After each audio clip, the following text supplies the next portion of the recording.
of In Tune with the Universe by Ralph Waldo Trine. The supreme fact of the universe.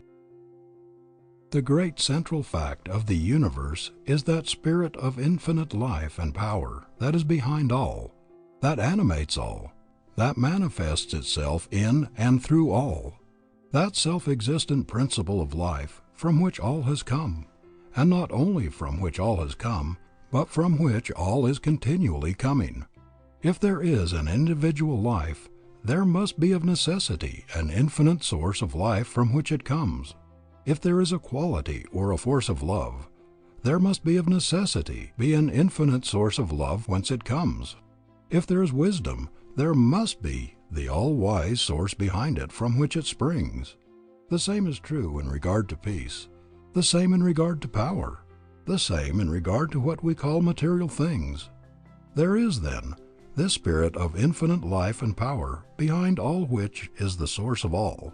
This infinite power is creating, working, ruling through the agency of great immutable laws and forces that run through all the universe, that surround us on every side.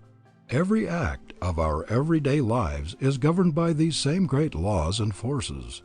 Every flower that blooms by the wayside springs up, grows, blooms, fades, according to certain great immutable laws. Every snowflake that plays between earth and heaven forms, falls, melts, according to certain great unchangeable laws. In a sense, there is nothing in all the great universe but law. If this is true, there must of necessity be a force behind it all that is the maker of these laws, and a force greater than the laws that are made. This spirit of infinite life and power that is behind all is what I call God.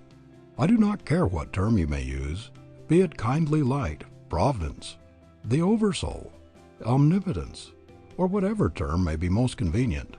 I care not what the term may be as long as we are agreed in regard to the great central fact itself. God, then, is this infinite spirit which fills all the universe with himself alone, so that all is from him and in him, and there is nothing that is outside. Indeed and in truth, then in him we live and move and have our being. He is the life of our very life itself. We have received, we are continually receiving our life from him. We are partakers of the life of God. And though we differ from him in that we are individualized spirits, while he is the infinite spirit including us as well as all else beside, yet in essence the life of God and the life of man are identically the same, and so are one. They differ not in essence, in quality, they differ in degree. There have been and are highly illumined souls who believe that we receive our life from God after the manner of a divine inflow. And again, there have been and are those who believe that our life is one with the life of God, and so that God and man are one. Which is right? Both are right. Both right when rightly understood. In regard to the first, if God is the infinite spirit of life behind all, whence all comes, then clearly our life as individualized spirits is continually coming from this infinite source by means of this divine inflow. In the second place, if our lives as individualized spirits are directly from, are parts of this infinite spirit of life, then the degree of the infinite spirit that is manifested in the life of each must be identical in quality with that source, the same as a drop of water taken from the ocean is, in nature, in characteristics, identical with that ocean, its source. And how could it be otherwise?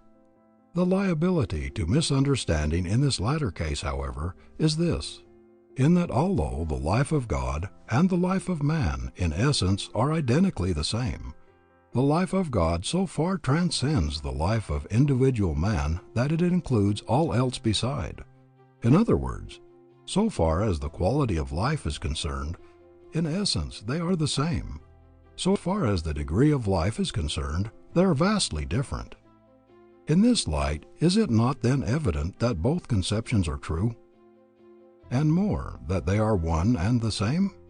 Both conceptions may be typified by one and the same illustration. There is a reservoir in a valley which receives its supply from an inexhaustible reservoir on the mountainside.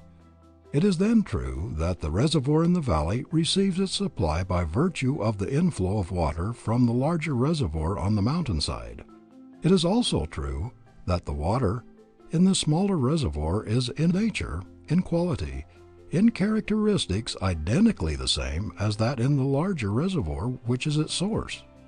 The difference, however, is this: the reservoir on the mountainside, in the amount of its water, so far transcends the reservoir in the valley that it can supply innumerable number of like reservoirs and still be unexhausted.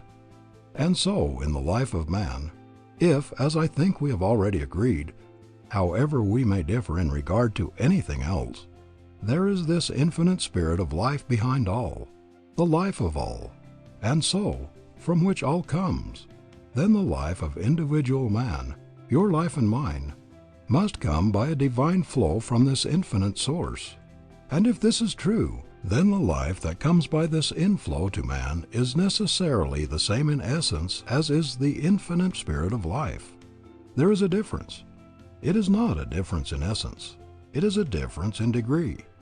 If this is true, does it not then follow that in the degree that man opens himself to this divine inflow does he approach to God? If so, it then necessarily flows in that degree that he makes this approach does he take on the God powers. And if the God powers are without limit, does it not then follow that the only limitations man has are the limitations he sets to himself by virtue of not knowing himself?